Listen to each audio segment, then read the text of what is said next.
সম্মানিত ভাইয়েরা আমার, মুসলমানরা আমার, আল্লাহ রাব্বুল আলামিন আদম আলাইহিস সালাতু ওয়াস সালামকে বললেন যে আদম, মহারানা দাও, মহারানা ক্লিয়ার করো। এখান থেকে বুঝে গেল কোন স্বামী তার স্ত্রীর পারমিশন ছাড়া 3টা কাজ করতে পারবে না। কয়টা কাজ? আর হাওয়া আলাইহিস সালাতু ওয়াস সালামকে যখন আল্লাহ তাআলা তৈরি করলেন, এই পৃথিবীতে 4জন নারী, সবচেয়ে সুন্দর নারী কয়জন? একজন হচ্ছেন হযরত হাওয়া আলাইহিস সালাতু ওয়াস সালাম। দ্বিতীয় নাম্বার আমাদের জাতির পিতা হযরত ইব্রাহিম আলাইহিস সালাতু ওয়াস সালামের প্রথম স্ত্রী সারা। তৃতীয় নাম্বার হযরত ফাতেমা রাদিয়াল্লাহু তাআলা আনহা। চতুর্থ নাম্বার হযরত ইউসুফ আলাইহিস সালাতু ওয়াস সালামের সহধর্মিণী হযরত জুলাইখা। ও আমার আম্মাজান যারা আছেন রে মা, আর এই পৃথিবীতে শ্রেষ্ঠ নারী হলো 4জন। কয়জন? শ্রেষ্ঠ নারী 4জন। একজন হলেন হযরতে মরিয়ম বিনতে ইমরান, দ্বিতীয় নাম্বার হচ্ছে খাদিজা বিনতে খুয়াইলিদ, তৃতীয় নাম্বার ফাতেমা বিনতে মুহাম্মদ, চতুর্থ নাম্বার হচ্ছে আসিয়া বিনতে মুহাজিম। এই 4জনের মধ্যে বিশিষ্ট আছে, বৈশিষ্ট্য আবার আলাদা আলাদা। এই 4জনের মধ্যে আবার একজন নারী হলেন শ্রেষ্ঠ নারী, তার নাম হলো মরিয়ম আলাইহিস সালাতু ওয়াস সালাম। এই মরিয়ম আলাইহিস সালাতু ওয়াস সালাম সম্পর্কে আল্লাহ তাআলা কোরআনে বলেন, ওয়া ইয ক্বালাতিল মালাইকাতু ইয়া মারইয়াম ইন্নাল্লাহা আস্তাফাকি ওয়া তাহহারাকি ওয়াস্তাফাকি আলা নিসাই রাব্বিল আলামিন।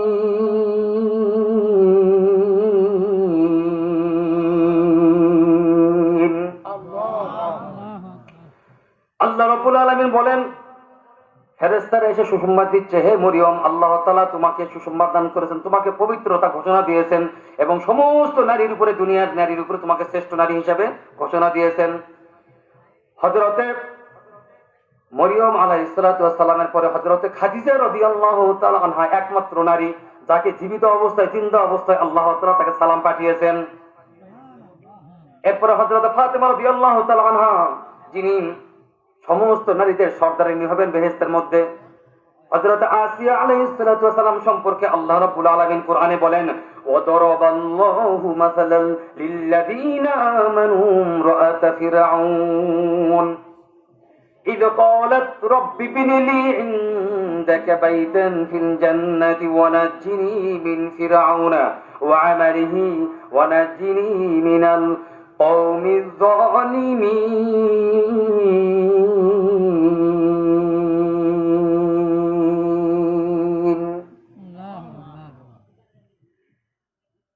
মুসলমান ভাইরা আমার, এই 4জন নারীর মধ্যে 2জন নারী, এদের নারী, এদের ঈমান আবার নিরেট ঈমান, পরিষ্কার ঈমান, এদের ঈমানের মধ্যে কোনো ভেজাল নাই। হযরত খাদিজা রাদিয়াল্লাহু তাআলা আনহা মহিলা হিসেবে শান শৌকত, সোনা দানা গহনা টাকা পয়সা সবকিছু ছিল, সমস্ত কিছু তার, টাকা পয়সা ধন সম্পদ ইসলামের জন্য আল্লাহ রাসূলের তার স্বামীর পায়ে সব বিলীন করে দিয়েছেন। আর একজন হলেন হযরত আসিয়া। আর এই 4জন নারীর সঙ্গে কোন নবী সম্পর্ক আছে? কেউ নবীর মা, কেউ নবীর স্ত্রী, কেউ নবীর কন্যা।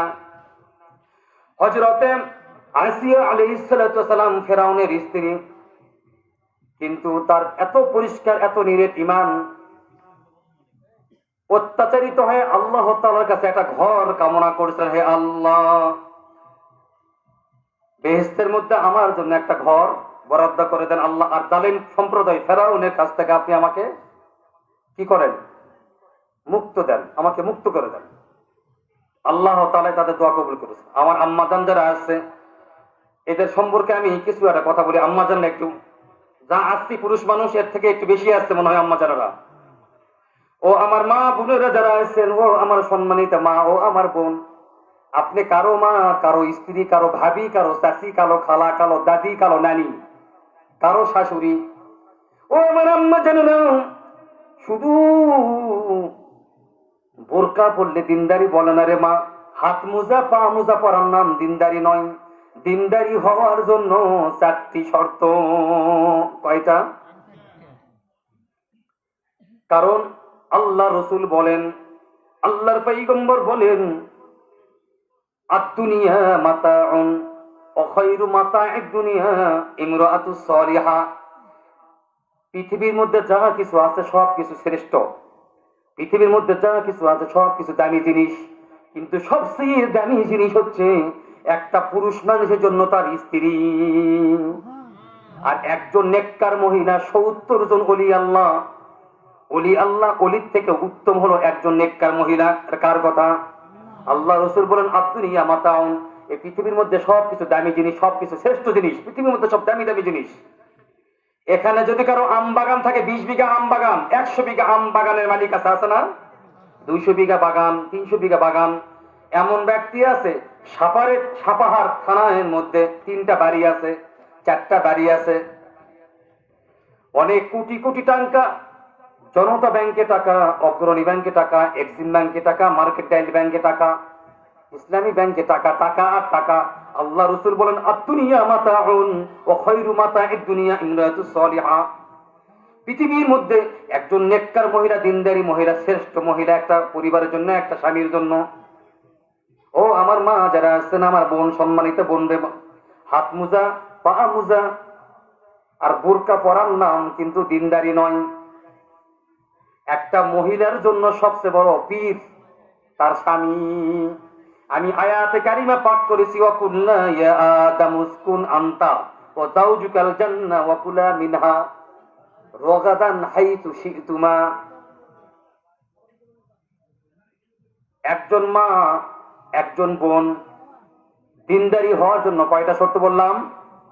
কয়টা বাবা?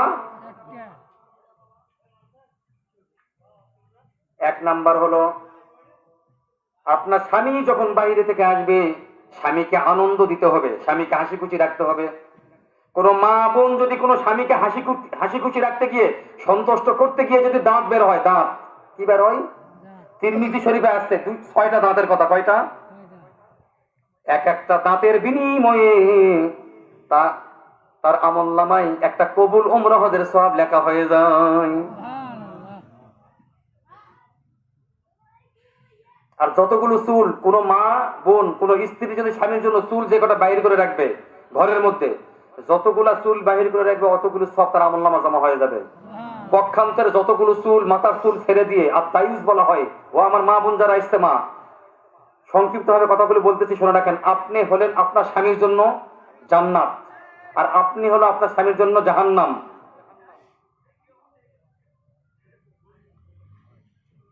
কোন মা বোন যদি মাথার চুল ছেড়ে দিয়ে পর পুরুষকে দেখায়, তাকে বলা হয় তাইয়ুস। কি বলা হয়? আর তাইয়ুস লা ইয়াদখুলুল জান্নাহ, তাইয়ুস কখনো কি হবে না? জান্নাতে প্রবেশ করবে না। কার কথা বাবা? রাসূলের কথা। ও আমার মা, আমার আম্মা জান, উদ্দেশ্য করি বলি রে মা, এই জন্য স্বামীকে আপনাকে আনন্দ দিতে হবে, স্বামীকে খুশি রাখতে হবে। কারণ আল্লাহ রাসূল বলেন, আল্লাহ রাব্বুল আলামিনের পরে যদি কাউকে সেজদা দেওয়ার হুকুম থাকতো, আমি প্রত্যেকটা মা বোনকে বলতাম তোমার স্বামীর পায়ে। এই জন্য একটা নারীর জন্য, একজন মহিলার জন্য সবচেয়ে বড় পীর হলো তার স্বামী। পক্ষান্তরে আল্লাহ রাসূলের কাছে এক সাহাবী গিয়ে বলতেছেন, ইয়া রাসূলুল্লাহ, ইয়া হাবিবাল্লাহ, খেদমত করবো কার? তো তোমার মায়ের। তারপরে তোমার মায়ের, তারপরে তোমার মায়ের, তারপরে তোমার বাবার। কয়বার হলো? 3বার রাসূল আমার বলেছেন তোমার মায়ের খেদমত করবে, একবার বলেছেন তোমার বাবার। মা বোনদের সম্মান বাড়িয়ে দিয়েছেন আমার আল্লাহ। প্রিয় ভাইয়েরা আমার, মহব্বতের ভাইয়েরা আমার, আল্লাহ রাসূল সাল্লাল্লাহু আলাইহি ওয়াসাল্লাম বলে 2 নাম্বার হচ্ছে, কোন আম্মাজান মা বোনদের দিনদারি হওয়ার জন্য 2 নাম্বার শর্ত হচ্ছে, স্বামীর উইদাউট পারমিশনে বাইরে যাওয়া যাবে না। কেউ যদি মারাও যায় তাও যেতে পারবে না। মহিলারা 4টা আমলে জান্নাতি, 3 আমলে জাহান্নামী। কয় আমলে বাবা? 8 শুনে রাখেন। কোন মহিলা যদি স্বামীর কাছে 3টা জিনিস চায়, কয়টা জিনিস? আল্লাহ রাসূল বলেন সে জাহান্নামী নারী না হয় সে মরবে না, সে জাহান্নামী। কয়টা জিনিস? পক্ষান্তরে আল্লাহ রাসূল বলেন 4টা আমল যদি করতে পারে কোন মা বোন, জান্নাতি নারী না হয় সে মরবে না। কিলা লা ইয়াদখুলুল জান্নাহ মিন আইয়ি আবওয়াবিল জান্নাতি শিইতি। আল্লাহ রাসূল বলেন মারা যাওয়ার পরে তাকে বলা হবে জান্নাতের 8টা দরজা দিয়ে তোমার কোন দরজাতে ইচ্ছা সেখান দিক দিয়ে তুমি প্রবেশ করো। সুবহানাল্লাহ, সুবহানাল্লাহ বললেন না? আরেকটু বলেন সুবহানাল্লাহ।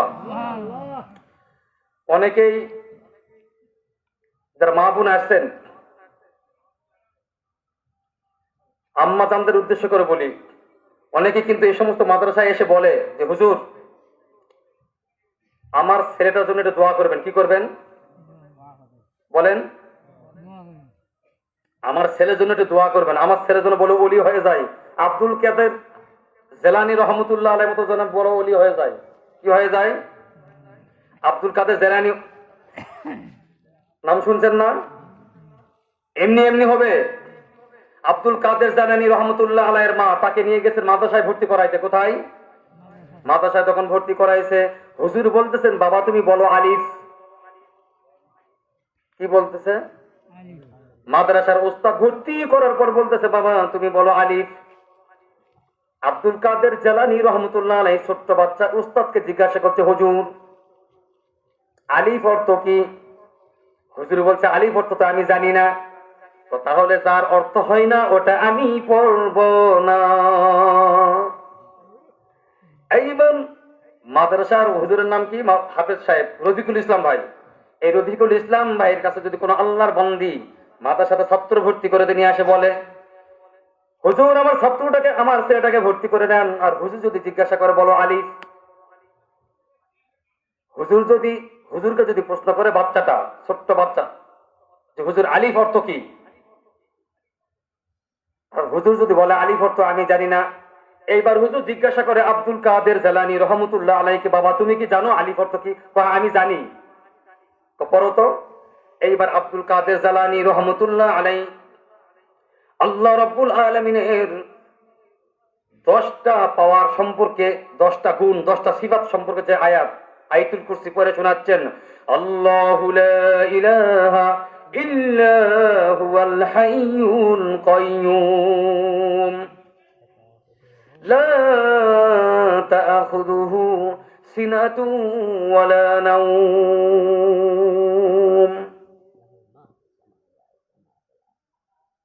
আব্দুল কাদের জেলানী রহমতুল্লাহ আলাইহি মুখ থেকে কথাগুলো শোনার পরে হুজুর হয়ে গেছেন বেহুশ, অজ্ঞান হয়ে গেছে। জ্ঞান ফেরার পরে মাকে জিজ্ঞাসা করতেছেন মা আপনি আপনার ছেলেটাকে কোথায় ভর্তি করাইছিলেন? অন্য কোথাও হয়তো পড়াইছেন। কথা না হুজুর আমি তো কোথাও পড়াইনি, আমি কোথাও পড়াই নাই, এই প্রথমে আপনার কাছে নিয়ে আসছি। এইবার মাদ্রাসার হুজুর উস্তাদ জিজ্ঞাসা করে মা আপনার এই ছেলে হলো 18 পারার হাফেজ। আপনার ছেলে হলো 18 পারার হাফেজ বলার সঙ্গে সঙ্গে এইবার মা কান্নাকাটি করতেছে রোনানাজারি। মা বলতেছেন হুজুর আমার এই ছেলে 18 পারা হাফেজ, আমিও কিন্তু 18 পারার হাফেজ। আমি যখন নামাজ পড়তাম আমি আব্দুল কাদের জেলানীকে শুয়ে রেখে রেখে নামাজ পড়তাম। আমি যখন পড়তাম মুখ মিলাইতো সেও মুখে মুখে আমার সঙ্গে পড়তো। এইভাবে পড়তে পড়তে সে 18 পারা হেফজ করে ফেলেছে। বলেন আলহামদুলিল্লাহ, আল্লাহু আকবার। আব্দুল কাদের জেলানী রহমতুল্লাহ আলাইহি 18 পারা হাফেজ।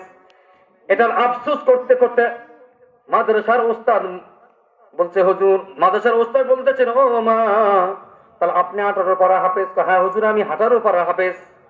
আমার আফসোস, আর আমি এই জন্যই কান্নাকাটি করতেছি যদি আমি আরো 12 পারা হেফজ করতে পারতাম তাহলে আমার আব্দুল কাদের জেলানী রহমতুল্লাহ আলাইহি সে গোটা কোরআনের হাফেজ হয়ে যাইত।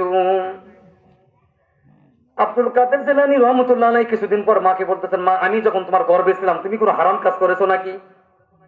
কেন বাবা? আমি যা পড়ি মনে থাকে না। আব্দুল কাদের জেলানী রহমতুল্লাহ আলাইহির কথা শোনার সঙ্গে সঙ্গে মা চমকে উঠছে। মা বলতেছে বাবা তুমি এটা কেমন করে কথা বলো? এ কি বলো তুমি? আমি তো কোনো হারাম কাজ করিনি। কেন তুমি হারাম কাজ করেছো? আমার পড়া মনে থাকে না কেন? আব্দুল কাদের জেলানী রহমতুল্লাহ আলাইহির কথা শুনে মা বলতেছেন বাবা রে আমি কোনো হারাম কাজ করি নাই, তবে একদিন। কোন দিন বলেন? কি হয়েছে একদিন? শুনতে রাজি আছেন মুসলমান? থাকবেন? কষ্ট পাচ্ছেন? একটু দুইটা হাত তুলে দেখান তো। নারায়ে তাকবীর, নারায়ে তাকবীর। হাত নামান। আজকে এই রাতটা শাবান মাস চলতেছে, পবিত্র শাবান মাস। সামনে আমাদের রোজার 1 সপ্তাহ। এই রমজানের আগে আমরা এই রাত আর এই সময়টা কিন্তু আল্লাহ তাআলার কাছে সাক্ষী দিবে মুসলমান, কি বলেন? আল্লাহ তাআলার কাছে কিন্তু সাক্ষী দিবে। আর এই যে বসে আছি, এই কোরআনের জন্য যে যতটুকু সময় ব্যয় করবে, এই সময়টার হিসাব কিন্তু আল্লাহ তাআলা নিবে না। প্রত্যেকটা মানুষ যদি হিসাবের সম্মুখীন হয় হাসরের ময়দানে আল্লাহ তাআলার কাছে, বাবা আমরা কিন্তু আমাদের কোন আল্লাহর বান্দা ইবাদত দিয়ে কেউ জান্নাতে যেতে পারবে না। জান্নাত আরবি শব্দ, বাংলাতে বলা হয় বেহেশত, মানে সুখের জায়গা, শান্তির জায়গা, কোনদিন মরবে না। লা ইয়ামুতু ফিহা ওয়ালা ইয়াহইয়া, কোনদিন মরবে না। জান্নাত, তার নাম জান্নাত, সুখের জায়গা, কি বলেন? আমাদের ব্যক্তিগত কেউ কারো আমল দিয়ে ইবাদত বন্দিকে কিন্তু আমরা জান্নাতে যেতে পারবো না যদি আল্লাহ ক্ষমা না করে। আল্লাহর ক্ষমা, নবীর সুপারিশ ছাড়া কেউ জান্নাতে যেতে। বনি ইসরাইলের এক লোক, এক আল্লাহর ওলি ইবাদত করছেন 1000 বছর। হায়াত ছিল লম্বা, আগেকার মানুষের হায়াত ছিল লম্বা, ইবাদত করছেন কত? 1000 বছর ইবাদত করার পরে রাত্রে স্বপ্ন দেখে কিয়ামত হয়েছে, কিয়ামত। ইসরাফিল আলাইহিস সালাম সিংহায় ফু দিয়েছে। কি দিয়েছে? ওয়ানুফিখা ফিস সূর ফাসউইকা মান ফিস সামাওয়াতি ওয়াল আরদ, সিংহায় ফু দিয়েছে, হাসরের ময়দান কায়েম হয়ে গিয়েছে। আল্লাহ রাব্বুল আলামিন কোরআনে ঘোষণা করেন, ইয়াউমা নাতুবিস সামাআ কাতাইয়িস সিজিল্লি লিল কুতুব কামা বাদানা আউওয়ালা খালকিন নুঈদু ওয়া'দান আলাইনা ইন্না কুন্না ফাঈলিন।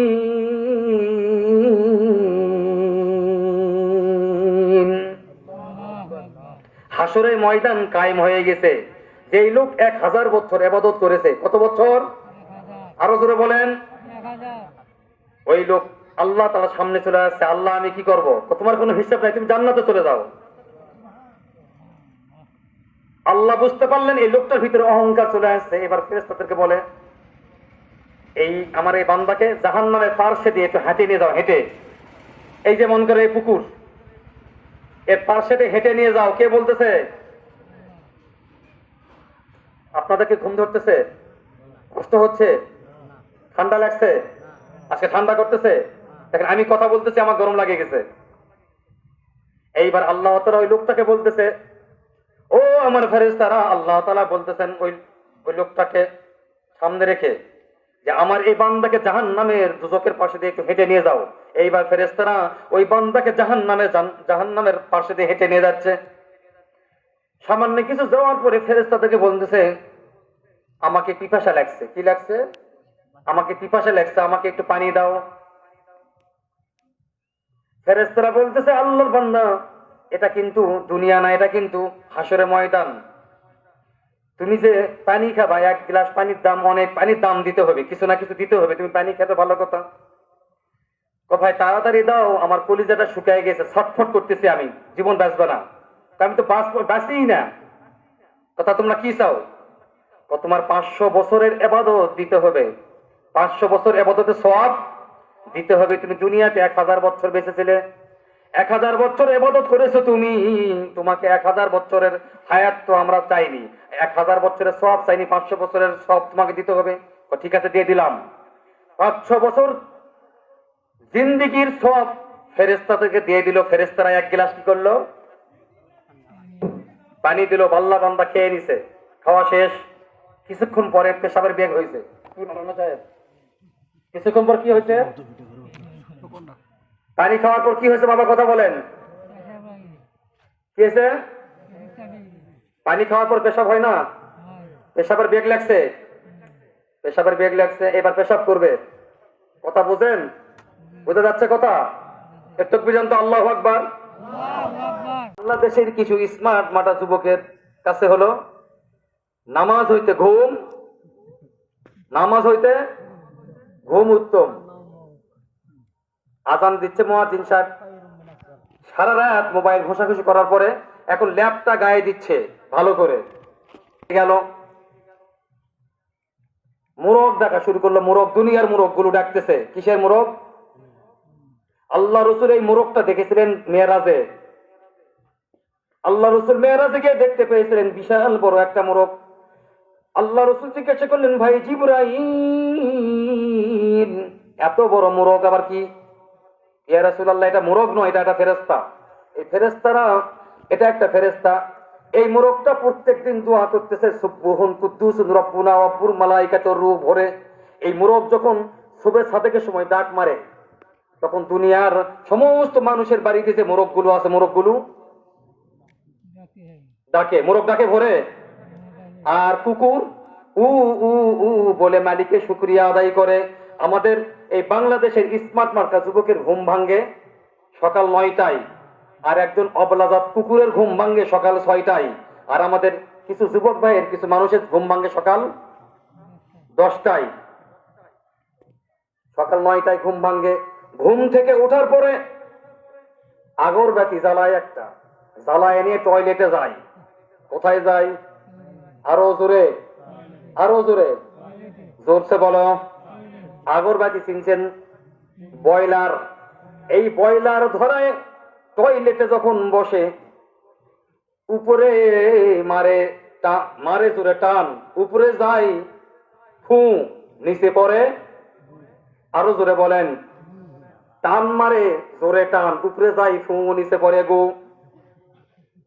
এই এরাই আবার বাহিরে গিয়ে চায়ের দোকানে আড্ডা মেরে দেয়, বলে নামাজ না পড়লে কি হবে ইমান?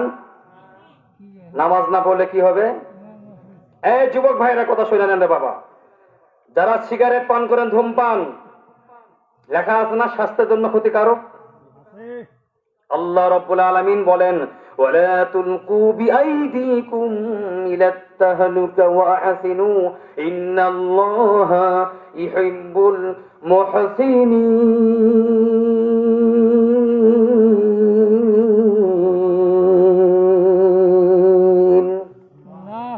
আল্লাহ তাআলা বলেন, তোমরা নিজেকে শেষ করে দিও না, তোমরা নিজেকে ধ্বংস করে দিও না। এখন যদি বলেন হুজুর, এটা আবার কেমন ধরনের কথা? নিজেকে আমি আবার ধ্বংস করে কেমন করে দিব?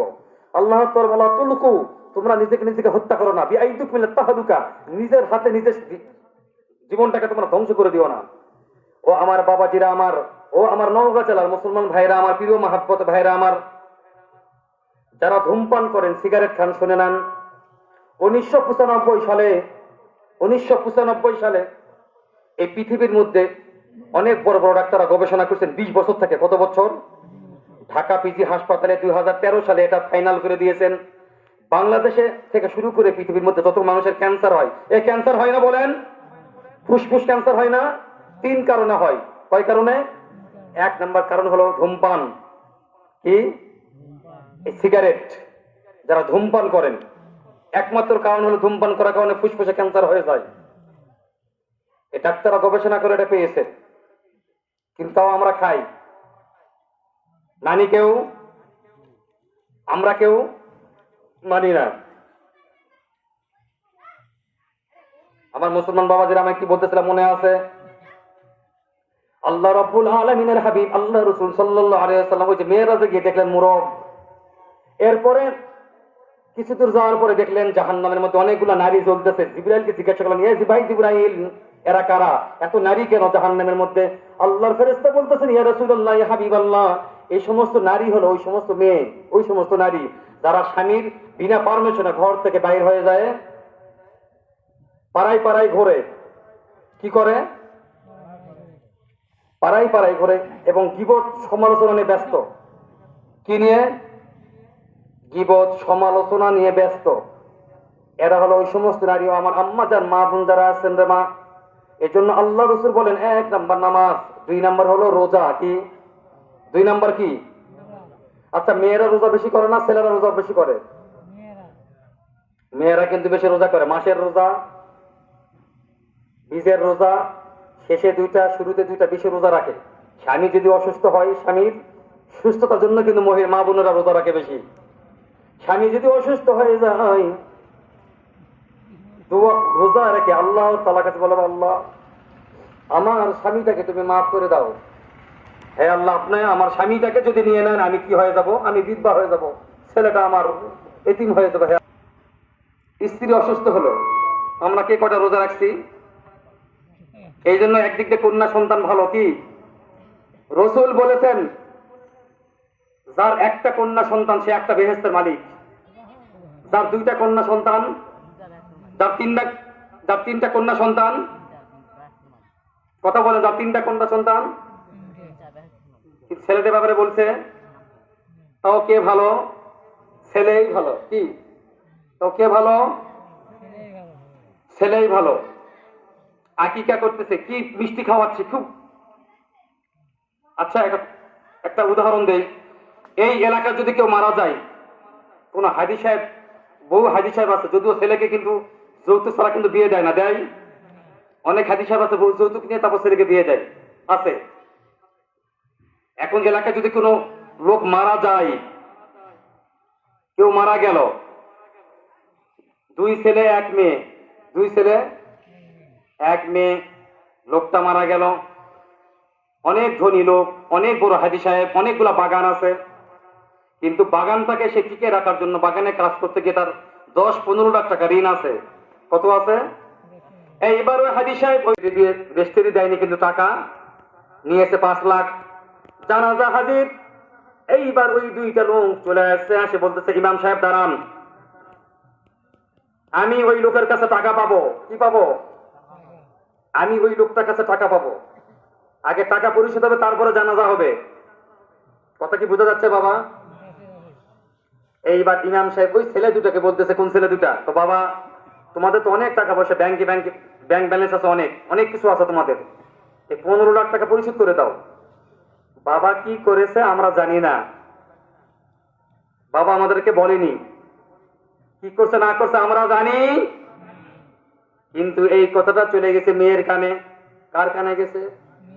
আরো জোরে। মেয়ের কানে যাওয়ার পরে মেয়েকে ভাবি হোক কষ্ট করে তার নামে কিছু জমি ছিল সামান্য, ওটাও বিক্রি করে দিয়ে এসে টাকা নিয়ে এসে, হাজি চাচা আমার বাবার টাকাটা আপনি নেন, জানাজাটা হয়ে যাক আমার বাবা। তবে টাকাটা সম্পূর্ণ নিয়ে আসতে পারিনি, মাত্র 10 লাখ টাকা নিয়ে আসলাম রে চাচা, আমাকে 1 সপ্তাহ সময় দেন, বাদ বাকি টাকা আমি 1 সপ্তাহের মধ্যে আপনাকে পরিশোধ করে দিব। এইবার ওই লোক বলতেছে, ওই লোক দুটি বলতেছে, ইমাম সাহেব আপনি এবার জানাজার নামাজ পড়ান।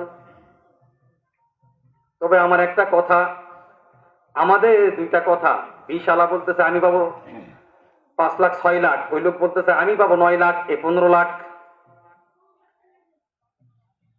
এইবার 20 আলা বলতেছে, 20-এর দোকানদার বলতেছে আমার কাছে উনি বাকি নিয়েছিলেন, কিন্তু বাকিটা পরিশোধ করার পরও আমাকে আরো 5 বিঘা বাগান আমার দায়িত্বে দিয়ে গেছে, উনি আমার থেকে আরো 6 লাখ টাকা পাইবে। কি পাবে?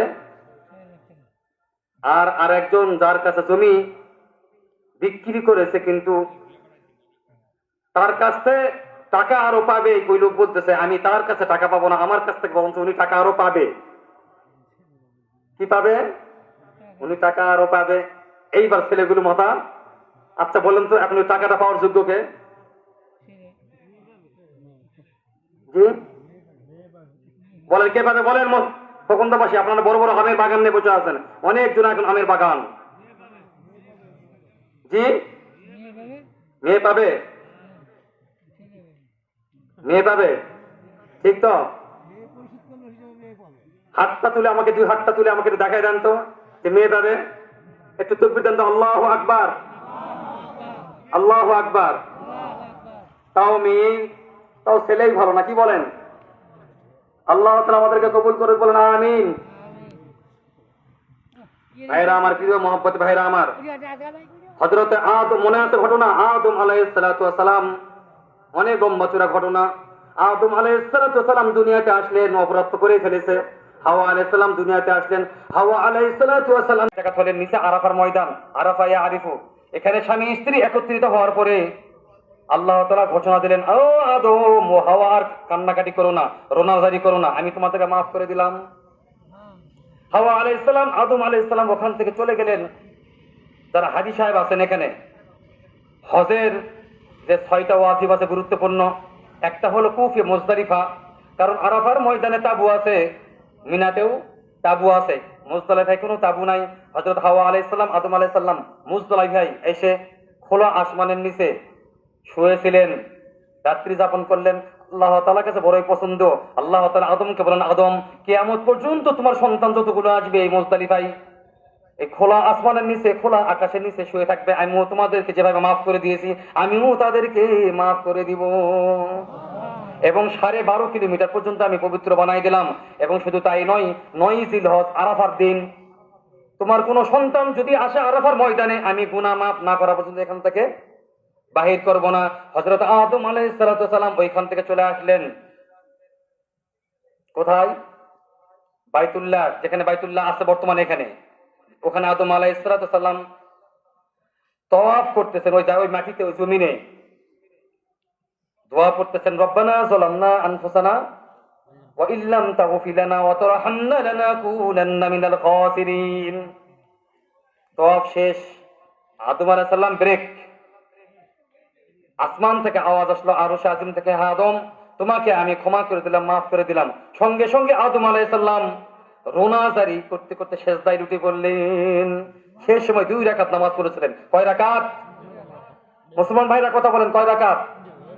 যদি আদম আলাইহিস সালাম সেই দিন 2 রাকাত নামাজ না পড়ে 3 রাকাত ফজরের নামাজ পড়তেন, আজকে আমাদেরকে প্রত্যেকে ফজর নামাজ পড়া লাগতো 3 রাকাত। কয় রাকাত? যদি সকাল 8টায় পড়তো, আমাদেরকে সকাল 8টার সময় নামাজ পড়া লাগতো ফজরের। এই জন্য আল্লাহ তাআলা আমাদের হুজুর পাক সাল্লাল্লাহু আলাইহি সাল্লামকে বলেন, ও আমার হাবিব, আপনার উম্মতের টাইম কম, আমি আদম আলাইহিস সালামকে হায়াত দিয়েছি 1000 বছর। কত? ওই 1000 বছর আমলে জিন্দিগানা নবীওয়ালা জিন্দিগি থেকে আপনার উম্মতকে বলে দিবেন, যারা ফজর নামাজ পড়বে, ওই ফজর নামাজ যদি কেউ পড়তে পারে মসজিদে গিয়ে জামাতের সঙ্গে সুন্দরভাবে, আমি আল্লাহ, আল্লাহ রাসূল বলেন, আদম আলাইহিস সালামের জিন্দেগি থেকে 1000 জিন্দেগির সব ওই বান্দার আমলনামে আল্লাহ তাআলা দিয়ে দিবেন। আল্লাহ তাআলা আমাদেরকে 5 ওয়াক্ত নামাজ পড়ার তৌফিক দান করে, বলেন আমিন। আরো জোরে বলেন আমিন। মুসলমান ভাইরা আমার, এজন্য আল্লাহ রাব্বুল আলামিন, আমি আয়াতে কারিমা পাঠ করেছি, ওয়া ইযকুল্লা ওয়া কুল্লা ইয়া আদামু উসকুন আনতা ওয়া যাওজুকাল জান্নাহ ওয়া কুলা মিনহা রাগাদান হাইথু শি'তুমা ওয়া লা তাকরাবা হাযিহি আশ-শাজারাতা ফাতাকুনা মিনাল যালিমিন। আল্লাহু আকবার। এজন্য ভাইরা আমার, প্রিয় ভাইরা আমার, মুসলমান ভাইরা আমার, নওগাঁর মুসলমান ভাইরা আমার, তো এই সমস্ত মাদ্রাসায় দেখতে পাচ্ছেন, এখন এটা মাদ্রাসার মাহফিল, এই সমস্ত মাদ্রাসা, কওমি মাদ্রাসা, এই সমস্ত মাদ্রাসার শিক্ষা ব্যবস্থা অনেকেই ভুল ধরে। এটা মনে রাখেন, এই সমস্ত মাদ্রাসায় আবু বকর এবং ওমর ফারুক রাদিয়াল্লাহু তাআলা আনহুর মতো শাসক তৈরি হয়। এই সমস্ত মাদ্রাসায় জাফর বিন আবু তালেব, খালিদ বিন ওলীদের মতো সেনাপতি তৈরি হয়। এই সমস্ত মাদ্রাসায় শিক্ষা সচিব আবু সাঈদ খুদরি রাদিয়াল্লাহু তাআলা আনহুর মতো মানুষ তৈরি হয়, শিক্ষা সচিব তৈরি হয়। এই সমস্ত মাদ্রাসায়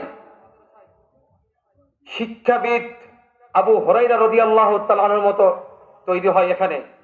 তো এই বাংলাদেশে আগামী ভবিষ্যতে এই বাংলার জমিনে যিনি বুখারী শরীফ পড়াইতে পারবেন, তিনি হবেন এই বাংলাদেশের আগামীতে প্রধানমন্ত্রী। এই বাংলাদেশে যিনি মুসলিম শরীফ পড়াতে পারবেন, তিনি হবেন এই বাংলাদেশের স্বরাষ্ট্রমন্ত্রী।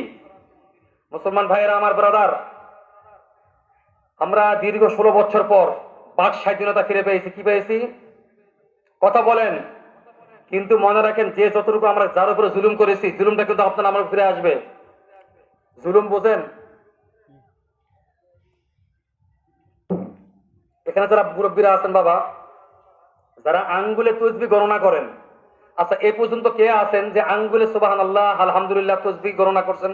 আমাকে কষ্ট করে হাতটা তুলে দেখাই দেন তো, হাত তুলেন। তাহলে আঙ্গুলে সবাই তাসবিহ গণনা করেছি, সুবহানাল্লাহ আলহামদুলিল্লাহ পড়ি। এটা কি আল্লাহ দেখে? কথা বুঝেন কিন্তু, আল্লাহ দেখে? আল্লাহ দেখে না? আচ্ছা আল্লাহ দেখে না, এটা পক্ষে কে? হাত তুলেন তো। আমরা যে অন্ধকারের মধ্যে সুবহানাল্লাহ আলহামদুলিল্লাহ আঙ্গুলের তাসবিহ গণনা করি, আল্লাহ কি দেখে? এটা একবারে অন্ধকার, কিচ্ছু নাই, মসজিদের বাতি অফ। আর অন্ধকারের মধ্যে যদি কেউ সিল মারে, সিল, অন্ধকারের মধ্যে সিল মারে,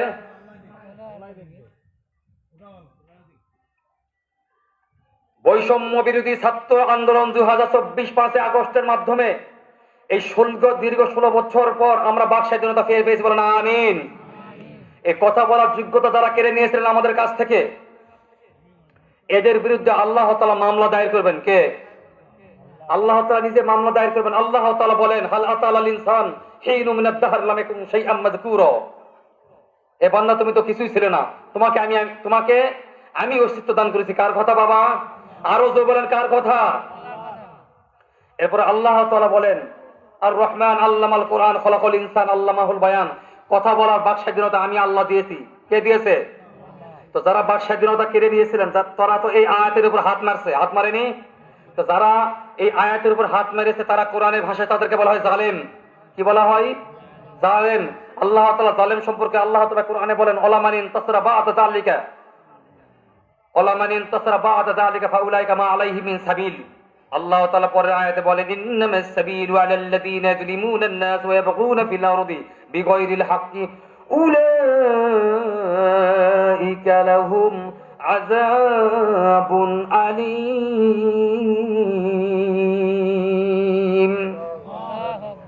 অভিযোগ কেবল তাদের বিরুদ্ধে যারা মুমিন হয়, মুমিন এক মানুষ হয় আরেক মানুষের উপরে অত্যাচার করেছে, নির্যাতন করেছে।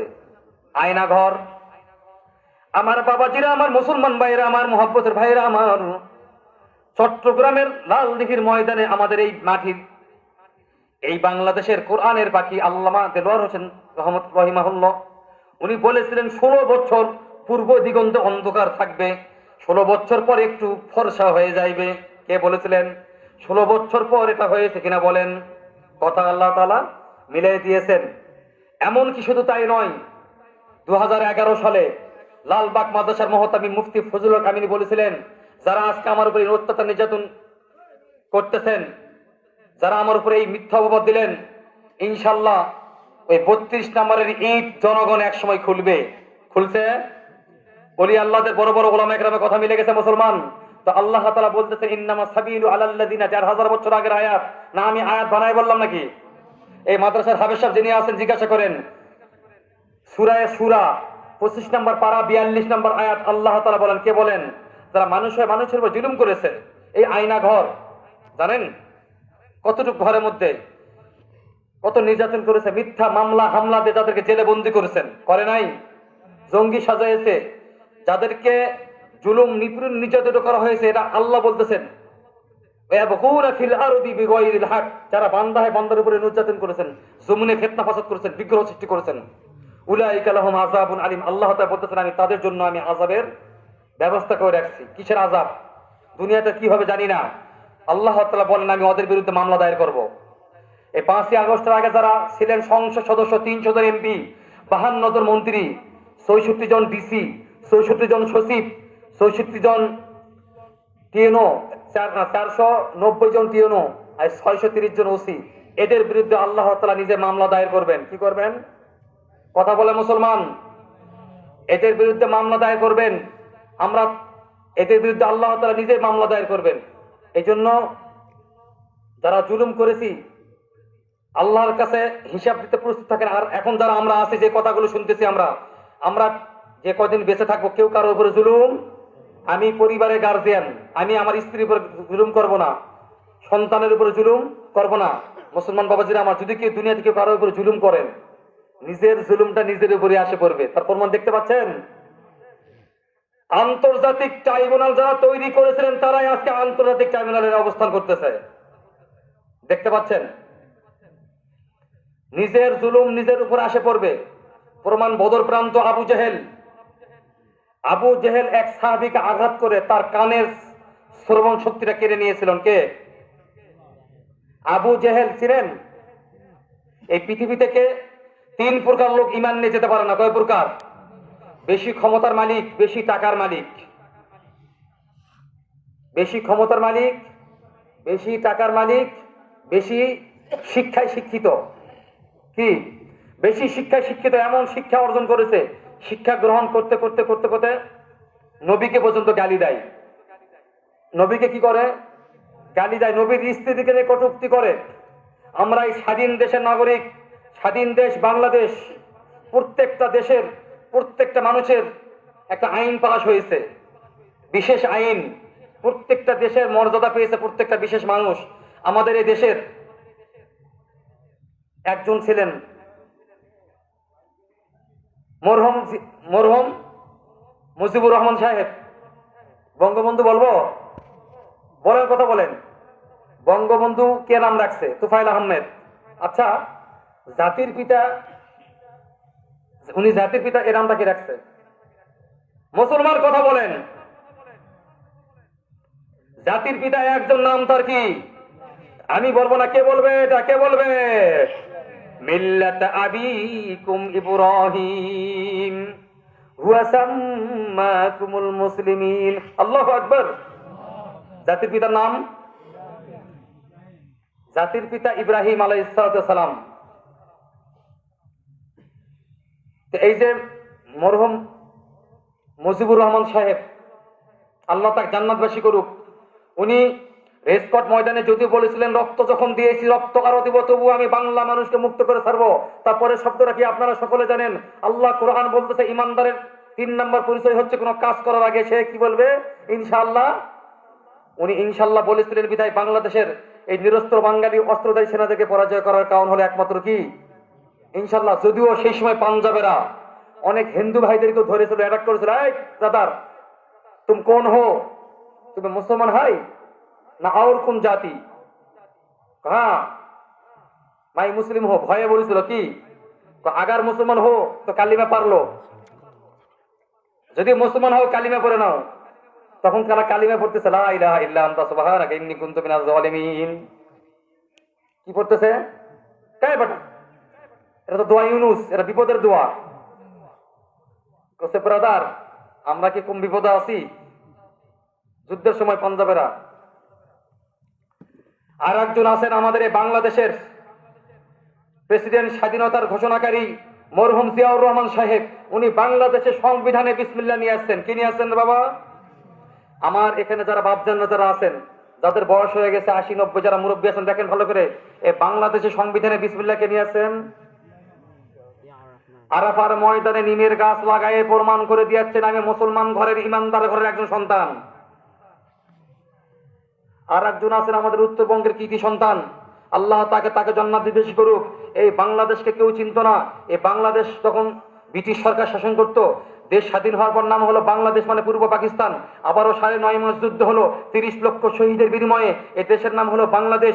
এই বাংলাদেশ স্বাধীন হওয়ার পরে আমাদের উত্তরবঙ্গের কৃতি সন্তান হোসেন মোহাম্মদ এরশাদ সাহেব দেখলেন প্রত্যেকটা মানুষ এই বাংলাদেশের নাগরিক।